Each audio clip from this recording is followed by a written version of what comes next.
Esto parece una playa tranquila en Normandía, pero acá, el 6 de junio de 1944, miles de chicos tuvieron que correr más de 300 metros bajo una lluvia de balas. Este no es un vídeo sobre una playa, es un vídeo sobre el día en que Europa empezó a ser libre y sobre por qué en este lugar todo estuvo a punto de salir mal. Hola viajeros y viajeras, ¿cómo están? Acá Matías, te vivo de viajes. Este vídeo es un vídeo de viajes pensado en si querés visitar esta zona, pero también es un vídeo que te va a un poco introducir o empapar, sin entrar en tecnicismos belicistas, por decirlo de alguna manera, te va a ayudar a entender qué fue lo que pasó acá y seguramente te ayuda también a organizarte tu viaje. Estamos hablando de las playas del desembarco. Son 5 playas en el norte de Normandía, en la costa del Canal de la Mancha, que se utilizaron para desembarcar las tropas aliadas en la Segunda Guerra Mundial, entrar al continente y de esa manera empezar a enfrentar a los nazis. Estamos hablando concretamente del 6 de junio de 1944. Aquí, en esa fecha, empezó una de las operaciones militares más grandes de toda la historia y también una de las más sangrientas, porque solo en ese primer día murieron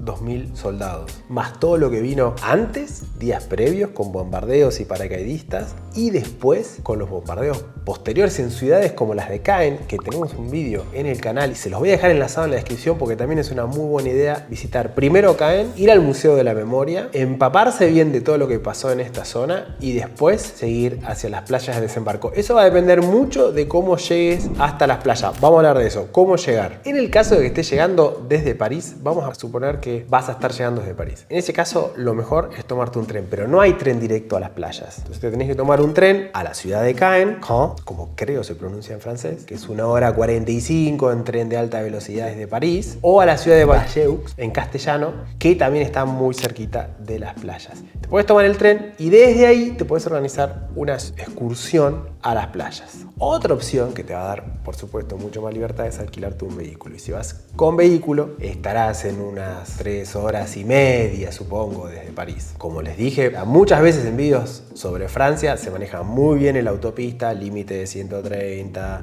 2 carriles constantes, una educación vial muy buena. Eso se los conté todo en un vídeo sobre cómo manejar en las autopistas francesas, que me encantan, creo que son mis preferidas. O sea, no digan que no al coche, les va a dar muchísima flexibilidad. Imagínense, para recorrer las playas es lo ideal. Última opción, si es que tenés muy poco tiempo y querés ir sí o sí, estás en París, te tomas una excursión de día entero. Desde París, que existen, las hay. Pasa que son unas 12 horas todo el día, entre que tenés casi 6 horas de viaje o más lo que estás en las playas. Se los dejo a ustedes. Yo les doy opciones, ustedes elijan. Bueno, volvamos al tema del día de... Es muy curioso cómo a veces los lugares donde las cosas salieron peor, ¿no?, más se recuerdan. Porque como les voy a contar ahora, esto no salió tal cual lo habían planificado. Pero por otro lado está bien que se recuerde un lugar así porque un poco es donde empezó técnicamente la liberación de Europa. Por eso también se lo conoce a este día, al 6 de junio, no solamente se lo conoce como el desembarco, sino también como Liberation Day, el día de la liberación. Bueno, ¿qué pasó? ¿Qué pasó en el día D? El desembarco de las tropas aliadas en la Europa ocupada por los nazis fue planificado durante meses, casi años. Hubo un trabajo enorme de inteligencia y engaño. Se construyeron tanques falsos, aviones falsos, campamentos ficticios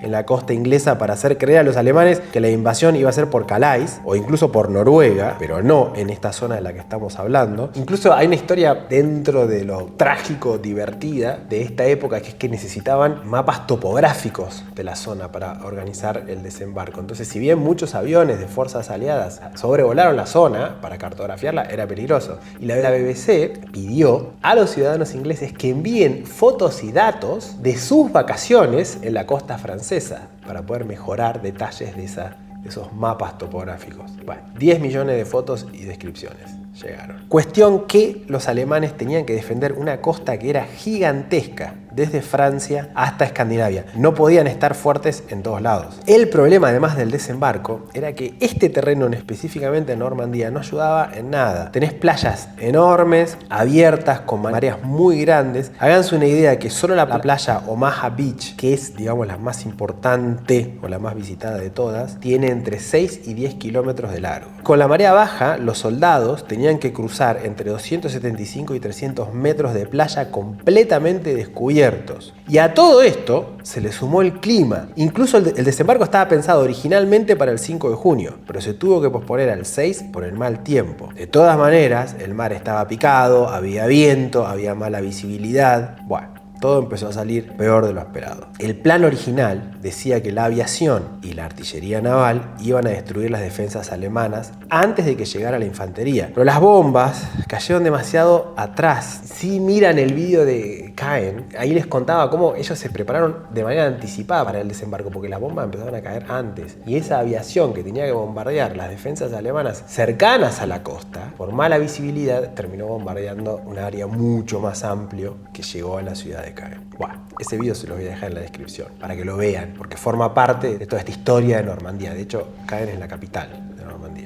Bueno, como les decía, muchos búnkeres al final quedaron intactos. Las ametralladoras seguían ahí, apuntando directamente a la playa. Los tanques anfibios del desembarco, que debían dar apoyo inmediato, fueron lanzados demasiado lejos de la costa. El mar estaba tan movido que muchos se hundieron antes de llegar. Conclusión, la infantería se quedó sola. Muchas lanchas llegaron fuera de posición, el equipo pesado se hundía, avanzar significaba correr sin cobertura bajo el fuego constante, y en la playa había de todo: minas, obstáculos, trampas. Los ingenieros debían abrir camino, pero muchos murieron antes siquiera de empezar. Los oficiales cayeron en las primeras oleadas, las radios no funcionaban, las unidades se mezclaban, no había coordinación, no había plan, solo decisiones individuales. Muchos de estos soldados tenían menos de 20 años. Era su primer combate y estaban atrapados entre el mar y los acantilados. Lo que mejor transmite esta situación de caos es, no sé si vieron la película del soldado Ryan, esos primeros 5 minutos intenta hacer una reproducción del caos que fue este desembarco. Bueno, mírenla. Recuerdo que incluso fue muy comentado de la manera en la que se hizo esa película y que realmente transmite esa desorientación total y después muerte por todos lados.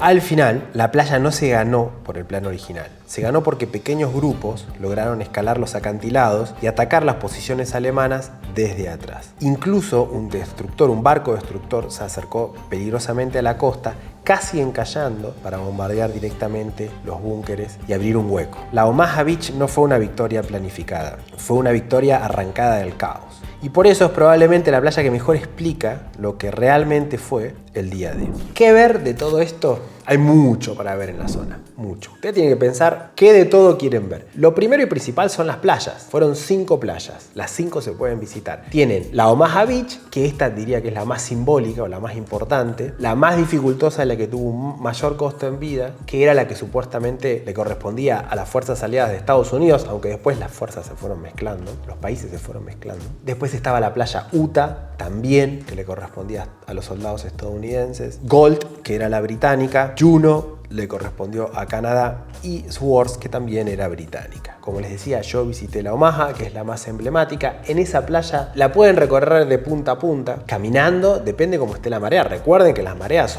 la alta es muy alta, llega hasta la calle, hasta la costanera. Y la baja, como dijimos antes, tiene unos 300 metros. Depende la hora, pueden mirar. Las mareas en Normandía y en Bretaña son extremas. Entonces, consulten un planito de mareas antes de ir, si es que tienen la flexibilidad de ir con el coche, a ver si prefieren. Lo más bonito es la playa extendida, ¿no? La más grande, la de 300 metros. Pero si no, a mí me tocó, por ejemplo, marea alta. Una vez que llegas a las playas, la cara occidental, digamos, hay un monumento bastante impresionante, grande, es el monumento a los valientes, que juega mucho con la marea. Si es alta, lo vas a ver de una manera, si es baja, lo vas a ver de otra. Y en la parte oriental hay un mirador con un búnker y una especie de monumento. Esto está muy bien, con unos dibujos técnicos que te ayudan a entender un poco cómo los alemanes convirtieron a esa playa en una especie de trampa mortal, porque ves esquemas y dibujos de cómo los esperaban los alemanes. Hasta ahora les conté la parte más del desembarco, pero cuando llegaban a las playas habían estructuras metálicas para hacer volcar las lanchas, postes con minas que explotaban con la marea alta, rampas con explosivos, los famosos erizos de acero, que si tuvieron un contacto previo con todo esto que pasó los habrán visto, alambres de púas, etc. Y finalmente estaba el muro de arena y los acantilados, que tenían entre 30 y 50 metros de altura, desde donde los alemanes disparaban. En fin, el estar en la playa, yo creo que te da una dimensión, te puedes imaginar lo que fue eso. Hoy es una playa preciosa, pero te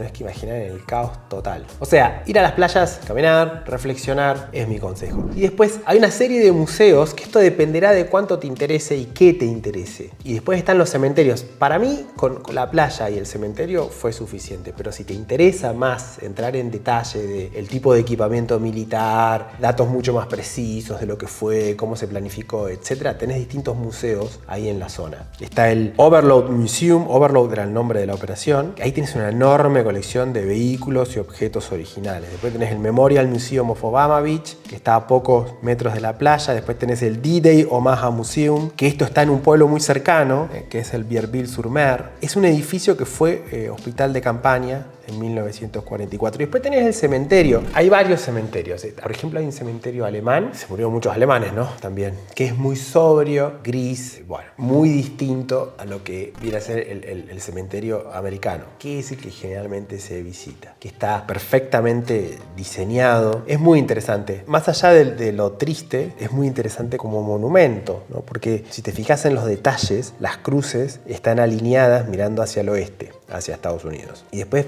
hay detalles como que, por ejemplo, no hay flores. Solo si sos familiar podés entrar y acercarte a las cruces y ahí vas a ver que alguna puede ser que tenga alguna flor o algún objeto personal. Pero si no, no. Tampoco hay nombres que se destaquen. Hay muchas cruces que son anónimas. Hay otras que no son cruces, sino que es la estrella de David, judía. E incluso las que sí tienen nombres, es muy difícil de leer el nombre. Y esto está hecho a propósito, para que no destaque un soldado más que otro. Al final es como que el conjunto importa más que el individuo. Todo transmite orden, igualdad, silencio, solemnidad. Y es ahí donde realmente te cae la ficha y pensás, esto fue una masacre. No solo por la cantidad de tumbas, sino porque inevitablemente pensás en las familias destruidas, en las vidas que no fueron. Y también pensás en algo incómodo. ¿Qué habrá sido Europa si estos chicos no se jugaban la vida acá? Yo, por ejemplo, no estaría viviendo en Alemania. Tal vez ni siquiera hubiese venido a Europa. Estaría en mi Patagonia natal. La vida de mucha gente sería muy distinta si estos chicos, muchos menores de 20 años,